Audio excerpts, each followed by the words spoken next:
तो कुर्मियों की अधिकार पर आप पिछले 75 साल से आपने कब्जा करके रखा है। कुर्मी लोग सांसद के रूप में कुर्मी था, कुर्मी के लिए आरक्षित था, कुर्मी लोगों ने कब्जा कर लिया।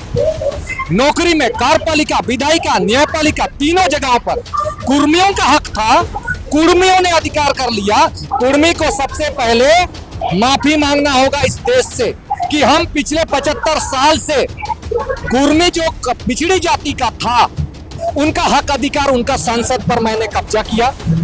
अपने बाल बच्चों को पढ़ाया लिखाया, नौकरी करके जुडिशियल में, कोर्ट कचहरी में हम हैं क्योंकि मैं कुर्मी हूं, वो कुर्मी लोगों का आरक्षित था। तो उनको सबसे पहले राष्ट्रीय पिछड़ी जाति आयोग के पास उसको भेजना चाहिए कि मुझे कुर्मी जाति को कुर्मियों से हटाया जाए। सुदेश महतो, जयराम महतो, शैलेंद्र महतो, जिन भी अगुवाओं के द्वारा ये मांग की जा रही है वो अपने समाज को मिसगाइड कर रहे हैं। बिल्कुल मिसगाइड कर रहा है। बिहारी भाषा नहीं चलबो, झारखंडी भाषा चलबो, तो आज कुर्मी का काहे बात कर रहा है? क्या ये देश कुर्मियों का है?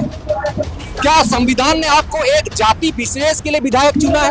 सुरेश चंद्र सोय भी तो अपनी ही जाति के लिए खड़े हैं। जयराम महतो खड़ा हो रहा है तो गुनाह कहाँ हो गया? विधायक, सांसद यदि अपने समाज के लिए आवाज उठाता है तो लोकतांत्रिक है, और जयराम महतो उठा दिया तो लोकतांत्रिक हो गया। ये कैसा पैमाना है? आप आंदोलन यदि करो तो पैसा कानून के लिए आंदोलन हो रहा है उस, लेकिन जाति के आधार पर, एसटी के आधार पर कुर्मियों को एसटी में शामिल करने का क्या लालू प्रसाद ने किया था? दोस्तों, अपने घोषित कार्यक्रम के अनुसार आदिवासी समाज की ओर से राज्य में आक्रोश रैली का आयोजन कर दिया गया है। आप विजुअल में देख सकते हैं, एक काफी बड़ी संख्या में लोग यहाँ जुटे हैं, महिलाएं हैं, बच्चे हैं, और इस पूरी जो भीड़ है उसकी एक ही मांग है कि कुर्मी जाति को एसटी समुदाय में शामिल नहीं किया। आदिवासी समुदाय इसे अपनी हकमारी मानता है, जबकि कुर्मी समुदाय का दावा है तो अब 75 वर्षों से इस अधिकार से वंचित है। वह एक संवैधानिक लड़ाई लड़ रहा है, उसकी लड़ाई कहीं से भी आदिवासी, सूचीबद्ध आदिवासी समुदाय से नहीं है, वह तो आदिवासी है ही है। उसकी कोशिश, उसकी लड़ाई महज सूचीबद्ध होने की है। तो इस बीच हमारे साथ है सुरेश चंद्र सोय जी। सुरेश चंद्र सोय जी कोल्हान का एक बड़ा चेहरा है, विस्थापन के खिलाफ, बांध के खिलाफ आंदोलन चलाते रहे हैं। पेशा के मामले में भी आपने सुरेश चंद्र सोय जी को देखा होगा, उनसे गुफ्तगू किया होगा। तो सुरेश चंद्र जी, आपका काफी धन्यवाद। आपको भी, चैनल देखने वालों का मैं जोहार करता हूँ, सबको जोहार। ये जो भीड़ है उसकी अपनी मांग हो सकती है कि ये कुर्मी समुदाय को शामिल नहीं की जाए। आप तो एक इंटेलेक्चुअल हैं, आप इस चीज को किस रूप में देखते हैं? क्या है ये भीड़ की मांग जायज है? आपने मुझे इंटेलेक्चुअल कहा, इसके लिए मैं आपका धन्यवाद देता हूँ। देखिए, भीड़ का, इस लोकतंत्र में भीड़ का अपना इंपॉर्टेंस होता है। सरकार को यदि कुछ चीजों को मनवाना है, यदि गलत कर रही है सरकारें, तो भीड़ को आना पड़ता है, क्योंकि ये जनता के लिए, जनता द्वारा ही होता है। यानी लोकतंत्र जनता के लिए है, जनता द्वारा होती है और जनता के लिए, इसीलिए जनता आई है कि ये जनता मेरे लिए, यदि अनुसूचित जनजाति सूचीकरण हुआ है संविधान सभा द्वारा, डॉक्टर भीमराव अंबेडकर हुआ, सरदार वल्लभ भाई पटेल के द्वारा 389 प्रतिनिधि गए थे, वहां 2 साल 11 महीना 18 दिन लगा, और इस देश में एक लोक कल्याणकारी राज्य बने। आजादी का मकसद समस्त नागरिकों को मिले सामाजिक, आर्थिक और राजनीतिक न्याय के आधार पर, सबका उन्नति हो, इसी आधार पर संविधान बना और सभी लोगों को सूचीबद्ध किया गया इस देश में संविधान के द्वारा। और उसी आधार पर हर 5 साल में विधानसभा चुनाव होता है और लोकसभा का चुनाव होता है, उसी जनगणना के आधार पर जो 1931 को हुआ है। वही जनगणना आधार है इस देश के लोकतंत्र का। पिछड़ी जाति में कौन होंगे, एसटी में कौन होंगे, आपका माइनॉरिटी। जनगणना के बाद न जाने कितनी जातियां एसटी में शामिल हो गई, एसी से ओबीसी में गई, ओबीसी से एसी में गई, एसी से एसटी में गई। चेंजेस तो हो रहे हैं। देखिए, उसका एक आधार है, एसटी में किसको शामिल करना है। संविधान सभा में बहस के दौरान ये निर्णय हुआ है, इसका अध्यक्ष जो थे ना सरदार वल्लभ भाई पटेल, यदि ये कहें कि सरदार वल्लभ भाई पटेल कुर्मी मातो जो वर्तमान आंदोलन कर रहा है, तो मैं स्वीकार करता हूं भाई, आप यदि हो सकता है आपका सरदार वल्लभ भाई पटेल को नहीं मानते हो, लेकिन मेरे लिए तो आदर्श है। जो भी संविधान सभा में इस संविधान को बनाया वो मेरे लिए सब सलाम है। लेकिन सत्ता के लिए यदि उन संविधान में गए हुए लोगों को यदि वो बोलता है कि उन्होंने जालसाजी किया है, तो उनको तो मैं कुछ नहीं बोल सकता। कुर्मी समुदाय ने कब कहा कि सरदार वल्लभ भाई पटेल ने उनके साथ जालसाजी किया? मैं तो ऐसी आवाज नहीं सुना। नहीं, क्योंकि सरदार वल्लभ भाई पटेल ही अध्यक्ष थे। मौलिक अधिकार समिति, अल्पसंख्यक समुदाय समिति, अनुसूचित जाति समिति, अनुसूचित जनजाति समिति को सूचीबद्ध करने का मसौदा तैयार करने का अध्यक्ष सरदार वल्लभ भाई पटेल के हाथों में ही था। आप कहना चाह रहे थे, कोशिश लग रही है कि चूंकि सरदार वल्लभ भाई पटेल कुर्मी थे और ये लोग भी कुर्मी हैं, यदि सरदार वल्लभ भाई पटेल को लगता है कि कुर्मी जो है एसटी में शामिल होने की पात्रता रखता है तो कर लिए होते। बिल्कुल, अरे उसके जैसे ज्ञानी कौन हो सकता है आज के समय में, जिन्होंने 565 देशी रियासतों को एक मिला करके भारत बनाया। उसके जैसे महान हस्ती हो सकता है आज के समय में जयराम महतो या सुदेश महतो? जयराम महतो तो कहते हैं कि मैं तो कुर्मी है ही नहीं हूँ, मैं तो कुर्मी हूँ। अगर ये लिखित दे दे मैं तो धन्यवाद दूंगा आपको, जयराम महतो को। कुर्मी यदि बोलता है तो दस्तावेज में जो कुर्मी उस समय लिखा गया था, जितना तेली है ये सब, तो कुर्मियों की अधिकार पर आप पिछले 75 साल से आपने कब्जा करके रखा है। कुर्मी लोग सांसद के रूप में कुर्मी था, कुर्मी के अलावा आरक्षित था, कुर्मी लोगों ने कब्जा कर लिया। नौकरी में कार्यपालिका, विधायिका, न्यायपालिका तीनों जगहों पर कुर्मियों का हक था, कुर्मियों ने अधिकार कर लिया। कुर्मी को सबसे पहले माफी मांगना होगा इस देश से कि हम पिछले 75 साल से कुर्मी जो पिछड़ी जाति का था उनका हक अधिकार उनका संसद पर मैंने कब्जा किया, अपने बाल बच्चों को पढ़ाया लिखाया नौकरी करके, जुडिशियल में कोर्ट कचहरी में हम हैं क्योंकि मैं कुर्मी हूं, वो कुर्मी लोगों का आरक्षित था। तो उनको सबसे पहले राष्ट्रीय पिछड़ी जाति आयोग के पास उसको भेजना चाहिए कि मुझे कुर्मी जाति को कुर्मियों से हटाया जाए, मेरा जाति प्रमाण पत्र को आपका निरस्त किया जाए, मेरा वोटर कार्ड में यदि कुर्मी लिखा हुआ है उसको हटाया जाए। कुर्मी यदि जयराम महतो चुनाव जीता है विधानसभा, जयराम महतो जीता है, यदि कुर्मी समुदाय से शैलेंद्र महतो जीता है संसद कभी, तो सबसे पहले वो माफी मांगे, देश के साथ सारा संपत्ति, वेतन सब, पेंशन सबको वापस करे, क्योंकि वो लोग कुर्मी नहीं था, कुर्मी है। आपने कुर्मियों का हक अधिकार को छीना है, कुशवा परिवार का हक अधिकारों को छीना है, तेली समुदाय का हक अधिकार को छीना है जो BC1 में रहता है, जो जितना गांगू है, तेली है, लोहार है, बस्टम है, जो नाई है, इनका हक अधिकार को इन्होंने छीना है। क्या लगता है कि कुर्मी और कुर्मी एक है? क्योंकि आज के समय में निर्धारित कोई नहीं कर सकता है। आपको यदि कुर्मी है बोलोगे तो आपको इंग्लैंड जाना पड़ेगा, 1913 में फिर से आपको संशोधन करने पड़ेगा 1913 के अनुसार। आज यदि आप 1913 क्या आंग्ल मैसूर युद्ध जो हुआ, आज संसद भवन उसका संधि को तोड़ा जा सकता है कि भारतीय स्वतंत्रता अधिनियम 1947 के तहत देश आजाद हुआ, क्या देश के साथ जो संधि हुआ 1947 उसको चेंज किया जा सकता है? कभी नहीं। संविधान बन गया तो संविधान के अनुसार आपको चलना लगता है कि सुदेश महतो, जयराम महतो, शैलेंद्र महतो, जिन भी अगुवाओं के द्वारा ये मांग की जा रही है वो अपने समाज को मिसगाइड कर रहे हैं। बिल्कुल मिसगाइड कर रहा है, क्योंकि सांसद यदि 1952 में पहली बार चुनाव होता है संसद का, 1952 से 1957, 1957 से 1962, 1962 से 1907, कुर्मी सांसद तो गए थे ना। तो कितने सांसदों ने आर्थिक और शैक्षणिक रूप से जो कमजोर था उसका OBC समुदाय का संसद में यदि गया था, तो 245 के तहत सांसदों का जिम्मेदारी था कि संघ सूची में जो 97 सब्जेक्ट है, रेल, खान, जितने जो विषय है उस पर कानून बनाना था। उसका जो रैयती लोगों को माइनिंग एक्ट था उसमें उसका हिस्सेदारी बनाना था, कंपनियों में हिस्सेदारी बनाना था रैयतों को। कहाँ कानून बनाया? संसद में वो लोग दिया नहीं है। विधानसभा में, बिहार विधानसभा के समय से कुर्मी महतो गया है यहाँ पर, तो बिहार विधानसभा और आज झारखंड विधानसभा का काम होता है राज्य सूची में जो 67 सब्जेक्ट है, जैसे पशुपालन, कृषि, वन, नियोजन, सारे के सारे विषयों पर रोजगार से संबंधित कहाँ कानून बना? आज झारखंड बनने के बाद भी कानून तो बने नहीं रहा है। बात किया था जयराम महतो, स्थानीय नीति 2016 में निजी क्षेत्रों में 75% आरक्षण का कानून बना। तो रुंटा माइंस से लेके निजी क्षेत्र में जो टाटा है उसमें संशोधन क्यों नहीं करा रहा विधानसभा में जयराम महतो? क्या जयराम महतो को केवल चिल्लाना है, क्वेश्चन केवल पूछना है मंत्रियों से? उसका काम है कानून को बनाना। यदि 1950 के बाद झारखंड में ओबीसी के लिए गलत कानून बना तो विधानसभा में उसको संशोधन करने के लिए विधेयक लाना पड़ता है।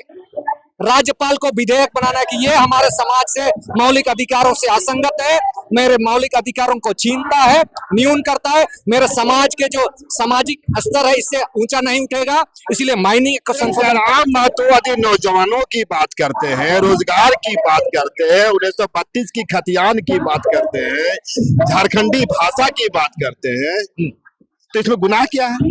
झारखंडी बात कर रहे हैं, बिहारी भाषा नहीं चलबो, झारखंडी भाषा चलबो, तो आज कुर्मी का काहे बात कर रहा है? क्या ये देश कुर्मियों का है? क्या संविधान ने आपको एक जाति विशेष के लिए विधायक चुना है? सुरेश चंद्र सोय भी तो अपनी ही जाति के लिए खड़े हैं, जयराम महतो खड़ा हो रहा है तो गुनाह कहाँ हो गया? मैं जाति विशेष की नहीं करता हूँ। ये संविधान संप्रदाय पर आधारित नहीं है, ये नागरिकों पर आधारित है। मैं नागरिकों की बात कर रहा हूँ। इस संविधान के द्वारा सामाजिक, आर्थिक और राजनीतिक न्याय की बात सारे नागरिकों को दिया गया है। कुर्मी समाज को भी तो न्याय मिलना चाहिए ना। कुर्मी समुदाय बेसी समाज का हिस्सा है, जयराम महतो उसकी ही आवाज बन रहे हैं। में आप यदि एसटी में शामिल करना चाह रहे हो तो सबसे पहले आप तो इस्तीफा दीजिए ना कुर्मी से आइए, आप उसके बाद वहां निर्धारण होगा, संविधान सभा या आपका लोकुर कमेटी या टीआरआई निर्धारित करेगा। उसके बाद जनजाति आयोग, राष्ट्रीय जनजाति आयोग निर्धारित करेगा। उसके बाद राष्ट्रपति गजट करेगा। एक तरफ आप कुर्मी का हक मारिएगा, ओबीसी में रहिएगा, उसके बाद बोलिए हमको कुर्मी में हटा करके एसटी बनाइए। पहले आप कुर्मी समुदाय का आरक्षण हटाइए। झारखंड में आदिवासी समाज की जो सबसे बड़ी पार्टी मानी जाती है वो जेएमएम है। 2004 में प्रस्ताव गया था, जेएमएम ने विरोध किया क्या उसका? अगर दिया था तो साइन किसने किया? उन्होंने किया, अर्जुन मुंडा ने क्या किया? टीआरआई ने उसको अनुमति दिया था। जब भी अनुसूचित जनजाति में शामिल होगा कोई, सबसे पहले ट्राइबल रिसर्च इंस्टीट्यूट सबसे पहले उसको स्टडी करेगा। आपका मानना है कि अर्जुन मुंडा ने इस कुर्मी जाति के साथ छल किया बगैर टीआरआई के रिपोर्ट के, बगैर एंथ्रोपोलॉजिस्ट के रिपोर्ट के, उनके डिमांड को भेज दिया? बिल्कुल, क्योंकि उनको हो सकता है कि कुर्मियों का वोट चाहिए। ये वोट की राजनीति इस देश में यदि करोगे तो फिर आपका वही स्थिति होगा 1950 से पहले 562 देसी रियासत, 565 देसी रियासत जिस प्रकार आपस में लड़ रहे थे। हेमंत सोरेन भी सिग्नेटरी रहे हैं शैलेंद्र महतो की चिट्ठी पर। चंपाई सोरेन उसी कोल्हान से आते हैं, सिग्नेटरी रहे। क्या कहिएगा? देखिए, वो सारे के सारे लोगों को आपका जो शैलेंद्र महतो जो साइन कराया था, कभी मंत्रिमंडल में उसको पास हुआ है? आप यदि विधायी प्रक्रिया को समझने का प्रयास करते हैं, किसी भी पॉलिसी को आपको मंत्रिमंडल में पास करना चाहिए। मंत्रिमंडल पास करने से पहले वो टीआरआई में जाता। उसके बाद आप लोग एक ऐसा लगता है कि एक प्रतिवेदन दे रहे हो, साइन करा रहे हो, साइन करा करके सबका हस्ताक्षर दे रहे हो और उसके बाद हमको शामिल कर दो। ये तो आप ऐसे विधायक लोग। अजी अर्जुन मुंडा का जो दिया गया पत्र था उसमें सुदेश महतो भी उप मुख्यमंत्री थे, तो सुदेश महतो भी क्या आदिवासी कुर्मी समुदाय के साथ छल कर गए हुए तो चीजों को देख रहे थे? तो क्या सांसद और विधायक लोग साइन करेगा? संविधान सभा का टीआरआई का कोई इंपॉर्टेंस नहीं है। मैं कह रहा हूँ कि बगैर टीआरआई के रिपोर्ट के चीजों को भेजा गया, वो तो असंवैधानिक हो गए वहीं पर। आप सुदेश महतो भी तो थे उसमें।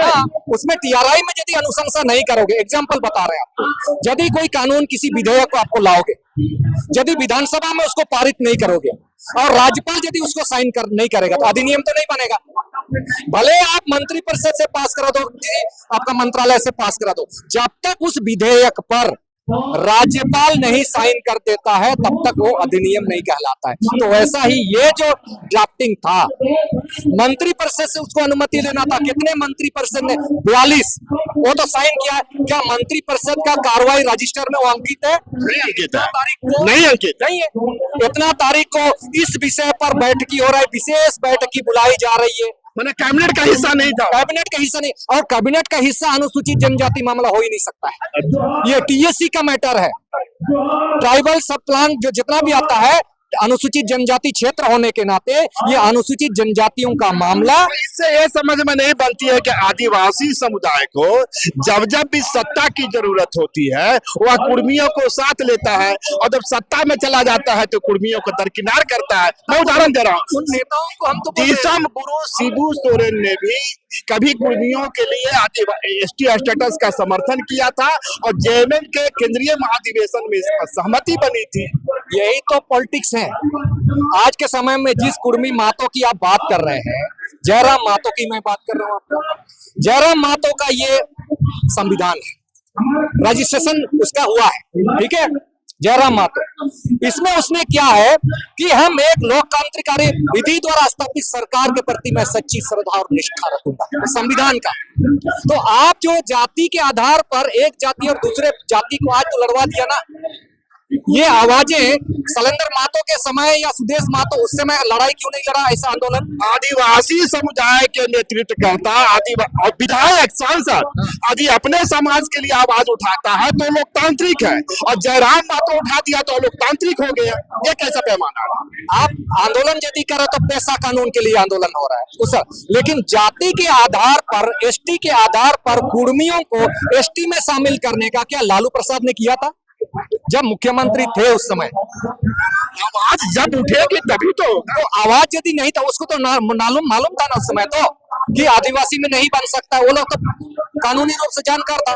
आज नया नया आपका 30-35 साल का लड़का लोग है, उनको लगता है कि संविधान हमसे ज्यादा कोई नहीं जानता है, इसीलिए ये स्थिति हो रहा है।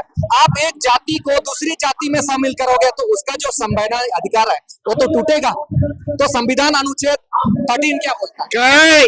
क्या अनुसूचित जातियों को जो पहले नहीं थे शेड्यूल किया गया ना, एक कुर्मी भी हो जाएगा तो क्या आफत हो जाएगा? कुर्मी यदि होता इसमें शामिल होगा तो मूल वंश किसका है? कुर्मी।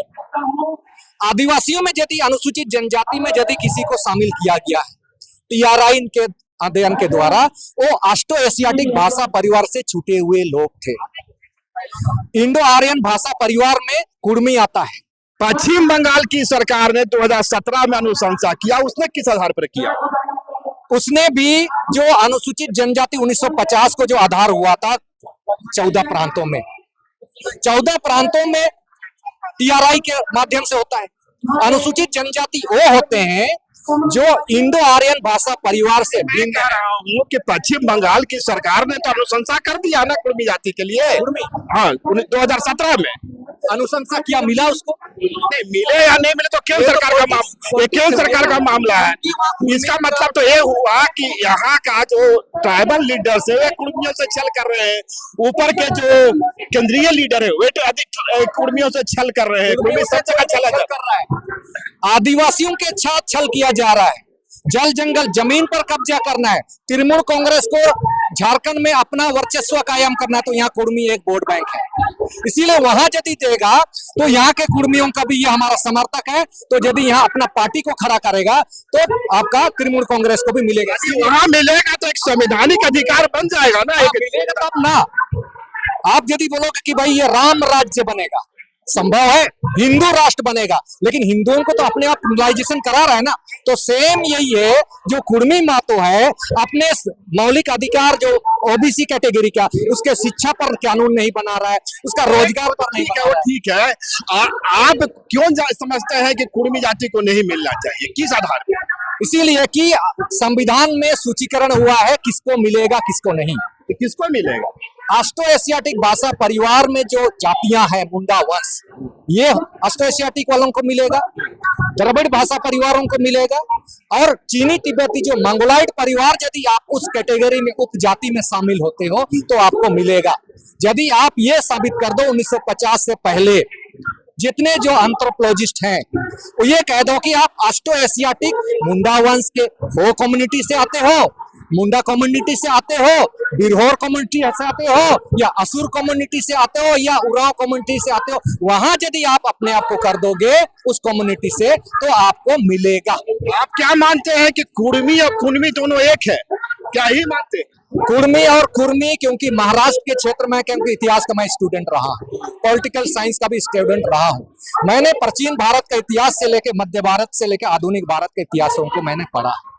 ये कुर्मी समुदाय इंडो आर्यन भाषा परिवार के कुर्म वंश से आता है, जो प्राचीन ग्रंथों से यदि हम बात करें तो ये उसका है, महाराष्ट्र में आया है, वो लोग महाराष्ट्र की ओर से आया है इधर। कुर्मी कुर्मी कुर्मी तीनों एक सब एक ही है, कंफर्म है सब। तो फिर गोवा में कुर्मी जाति को एसटी स्टेटस क्यों मिल गया? किसको? गोवा में कौन सी एसटी जाति को? वो जाति तो हमें बताइए। कुर्मी को। कुनबी को। अब हो हमको देखना होगा कि कुनबी जो है ना, जिस कुनबी की आप बात कर रहे हैं, हो सकता है कि उस समय जो गोवा में बात कर रहे हैं वहां का जो जातिगत आधार है, वहां जातिगत आधार किस आधार पर टीआरआई ने उन्हें किया है, हमें तो उनको स्टडी करना पड़ेगा। क्योंकि आप यदि बोल रहे हो वहां से कुनबी है तो कुनबी जैसे लोहरा है, लोहार है, इसी प्रकार का हो सकता है। प्रोनाउंसिएशन में आप देखना पड़ेगा मुझे कि भाई आप गोवा में किसको आप मान रहे हो, यही कुनबी, यही कुर्मी कि वहां का कुर्मी?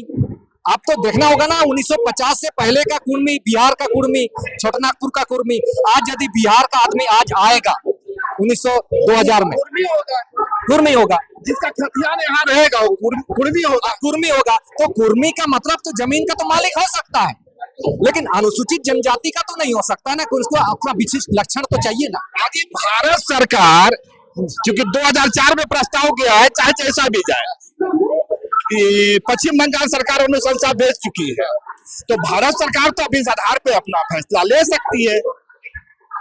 राष्ट्रपति देगा, राष्ट्रपति को यदि वो करेगा तो यही तो आंदोलन है हमारा।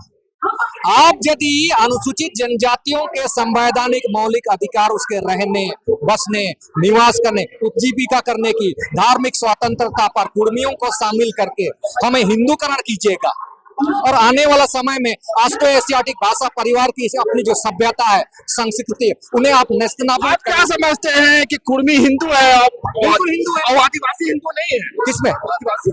हिंदू के अंतर्गत धार्मिक व्यवस्था के आधार पर किसी को भी अनुसूचित जाति ओबीसी नहीं रख सकते, हिंदू को नहीं रखा जा सकता। एक आधार गलत हो गया तो यदि आदिवासी हिंदू है तो भी एसटी बन सकता है? नहीं बन सकता है। इस देश में धर्म निरपेक्ष है। धर्म निरपेक्षता का मतलब है धर्म की स्वाधीनता। आप धर्म के आधार पर कुर्मी जाति को छाट रहे हैं क्या? धर्म के आधार पर नहीं कर रहा हूँ मैं, जाति के आधार पर उसकी संस्कृति परंपरा, जो हमारा आइडियोलॉजी है, विशिष्ट लक्षण है टीआरआई का, लोकुर कमेटी का गाइडलाइन के आधार पर मैं बात कर रहा हूँ। ऑस्ट्रो एशियाटिक भाषा परिवार में आइए, अपने आप को साबित कीजिए, मैं कहीं नहीं मना कर रहा हूँ। द्रविड़ भाषा परिवार में यदि आप अपने आप को महाराष्ट्र समझते हैं, आप यदि द्रविड़ भाषा परिवार में साबित कीजिए, आपका जितना भी कहता है कि मैं तो राढ़ सभ्यता का वंशज हूँ भाई। राढ़ सभ्यता इतिहास का किसमें? सिंधु घाटी सभ्यता को मैंने पढ़ा है, यूनानी सभ्यता को मैंने पढ़ा है, चीनी सभ्यता को मैंने पढ़ा है। ये राढ़ सभ्यता कहाँ का है? क्योंकि प्राचीन भारत का इतिहास में, मध्य भारत का इतिहास में इसका कोई वजूद नहीं है, इसका कहीं वजूद नहीं है। राढ़ सभ्यता, यदि आप 65 साल ईसा पूर्व बोलेंगे आज के समय में, मानव सभ्यता की उत्पत्ति कब हुई? खेती योग कब बना है? भाषा संस्कृति कब बना है? आज यदि राढ़ सभ्यता की बात करोगे तो फिर मैं बोलूंगा आप संविधान सभा में उपस्थित हुए उन सारे चीजों को दरकिनार कर रहे हो। तो ये थे हमारे साथ सुरेश चंद्र सोय जी, जिनका साफ मानना है कि कुर्मी जाति किसी भी स्तर पर आदिवासी एसटी सूची में दर्ज होने की पात्रता नहीं रखती है, और यदि केंद्र सरकार इस मामले में कोई पहलकदमी करती भी है तो आदिवासी समुदाय के द्वारा इसका विरोध किया जाए।